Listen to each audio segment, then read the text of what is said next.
Olá, tudo bem? A aula de hoje vamos falar sobre filosofia medieval. E aí, a gente só vai pensar o contexto histórico aí de como se passa a filosofia nesse período, tá? Só uma coisinha bem rápida para a gente se contextualizar e nas próximas aulas a gente estudar os filósofos de fato, tá? Filosofia medieval, né? Então, a principal preocupação da filosofia medieval é aproximar a fé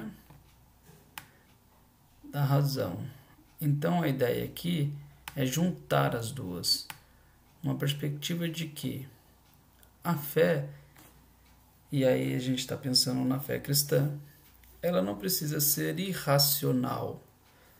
Então, a busca desses filósofos de justificar racionalmente a fé cristã, visto que o Império Cristão estava começando a se consolidar e depois consolidou-se, então há necessidade dessa justificativa dos seus preceitos, dos seus costumes e, e da determinação ética proposta por essa religião. Nós dividimos a filosofia medieval em dois períodos, patrística e escolástica, né? Temos vários filósofos nesses períodos, e aí os filósofos da filosofia medieval, que vai estar sempre dentro dessa linha de aproximação de fé e razão, pensando a sua realidade de uma maneira racional, mas muitos deles num viés bem religioso. E aí iremos fazer alguns recortes para melhor entender esse período, visto que é um longo período histórico, né? A patrística, ela se divide em três partes, né? A gente costuma dividir em três partes para melhor entender o seu avanço aí. A patrística vem a ideia de pai, né? Então aqui a ideia de que esses foram os primeiros que fundamentaram a fé cristã, então eles são os pais do cristianismo enquanto teoria, enquanto doutrina. E o principal objetivo dos patrísticos era consolidar o papel da Igreja Católica, então, tá? A Igreja Católica para se tornar aí depois também um poder político. E aí eles, num ambiente da qual outras religiões que eles consideravam pagãs, tinham suas doutrinas, tinham suas divindades, tinham outras formas de enxergar o mundo e de se relacionar com o sagrado. Eles começaram a pensar como combater essas outras religiões, como combater essas outras formas e demarcando um território estritamente cristão, né? Então a gente está falando aí, primeiro, dos apologistas, vemos a eles aqui, né, do século I, mais ou menos até o século II, aí, os apologistas, o próprio nome já vem nos dar uma ideia do que eram os apologistas, então eles faziam essa defesa contra as heresias. O que era a heresia? Então eram essas outras religiões que pensam, todo o império, quando ele começa ele começa a sua expansão territorial, ele vai pegando culturas distintas e outros grupos que já estavam formados. E esses grupos, como é característico da sociedade humana, esses grupos já tinham suas visões de mundo e as suas perspectivas religiosas. E aí chega o império com uma religião, começa a dominar esse espaço que já tem a religião local, e aí começa a ter um confronto de ideias religiosas, filosóficas, ok? Então, eles começaram a fazer a apologia, ou seja, a defesa da fé cristã como sendo a certa e como sendo a verdadeira, tá? Lembrando, olha, que eles estão tentando consolidar este papel da igreja. E aí, passando um pouco mais, temos aqui os sistemas. Um grande nome desse período é Santo Agostinho. Começa quando a gente pensa em sistemas ou sistematizado, a gente está pensando numa coisa metódica, organizada, que começa a explicar passo a passo daquilo que está sendo dito, ok? Então é mais ou menos por aí. Os sistemas são elaborações, né, sistemáticas, organizadas e justificadas da fé, né, do papel da igreja, da importância da igreja e da fé cristã. Então a gente começa a entender aqui o problema, conceitos filosóficos como liberdade, né, o livre-arbítrio, a ideia de bem e de mal, e aí por que eu não posso seguir tal coisa, por que eu tenho que seguir essa outra coisa, todas com justificativas racionais. Lembrando que eles unem fé e razão, eles estão juntando. Então tá pensando, a fé me diz que eu tenho que seguir isso e aquilo, mas o porquê eu devo seguir isso e aquilo? Então vem a filosofia e justifica racionalmente o porquê se deve seguir isso que está dito, tá? E aí eles começam a elaborar esses sistemas filosóficos. Como todos os sistemas, eles sofreram e sofrem críticas, e as críticas elas são interessantes para qualquer tipo de teoria, porque quando estou aberto à crítica, eu vou rever aquilo que eu propus, eu vou rever a minha argumentação, e aí, revendo a minha argumentação, eu posso pensar, existe algo de fato que não estava tão correto assim. Então, passando os primeiros sistemas, vem outros filósofos que olham esses primeiros sistemas elaborados e pensam, isso aqui está legal, isso aqui não está tão legal, e começa a aprofundar e a reelaborar novos sistemas, tá?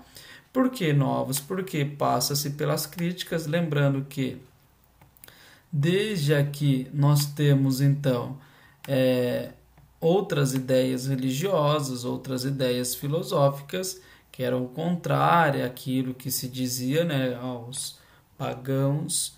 E aí, após essas críticas estabelecidas por essas outras visões de mundo, eles tentavam responder essas perguntas, né, e essas críticas, elaborando novos sistemas e cada vez mais aprofundado e cada vez mais fundamentado aí a partir de seus princípios. A outra parte que temos é a escolástica. Talvez escolástica já te venha um nome na cabeça, que é aqui escola, né? A escolástica é um período então muito produtivo na história da humanidade, a produção de grandes teorias que chegam até nós ainda muito bem embasadas, nessa ideia de que nos organizamos enquanto escola ou universidade para discutir e criar o conhecimento e a discussão do conhecimento. Também o principal motivo aqui deles, o principal objetivo era conciliar fé e razão. Mas qual fé? A fé cristã, como eu já mencionei, no slide anterior, com a razão grega, né? Então não era só a defesa do cristianismo para consolidar a igreja, mas agora pegando da filosofia clássica e dos filósofos clássicos, olhando para aqueles sistemas filosóficos que não eram cristãos, porque estavam antes de Cristo, os clássicos gregos, e aí pensando assim, o que eles disseram que se encaixa a nossa doutrina. Então é aí o que a gente chama de cristianizar as ideias dos gregos. E aí a gente vai concentrar em dois grandes nomes, Santo Agostinho e São Tomás de Aquino, que seria a cristianização do Platão e de Aristóteles. Mas antes de eu falar disso, veremos que a escolástica também se divide em 3 partes, né? E a sua principal preocupação era com os universais. O que seria os universais? Os conceitos abstratos que valem para todos os tempos e todas as coisas, tá? Os universais. Vamos às 3 partes, então, da escolástica. A escolástica, nós temos o realismo, e aí o nome vai nos dar uma ideia também, realismo de realidade, que vai dizer que esses universais, que era a principal preocupação desses filósofos, eles defendiam que esses universais têm uma existência autônoma, tá? Então é como se os conceitos existissem de fato em um mundo conceitual, muito parecido com o mundo inteligível do Platão. Então que os universais, as ideias, e aquelas ideias platônicas eram ideias universais, elas têm existência real em um mundo conceitual. Então, por isso o realismo, a existência real dos conceitos universais de maneira autônoma, ok? Temos o conceitualismo. O conceitualismo vai dizer que os universais, eles existem na mente humana, tá? Então está dentro da nossa mente, que seja na nossa cabeça, onde você entender que existe a mente humana, essa é uma discussão para um outro momento, que existe na mente humana, e aí esses conceitos, né, que é abstrato, o conceito é abstrato, ele se relaciona com a matéria, né, com os objetos. E aí, de uma maneira assim, o conceito, ele terá, ele tem a existência somente na mente, e aí ele está junto com a realidade, relaciona-se com os objetos. Então a mente conceitua o objeto, e nessa relação entendemos as coisas e a produção do conhecimento. Temos o nominalismo, e aí esse nominalismo, vamos pensar em nome, né? Então os conceitos universais são palavras que diferenciam as coisas, que dão esses nomes às coisas, diferenciando, e esses nomes, eles atribuem um significado a um objeto, né?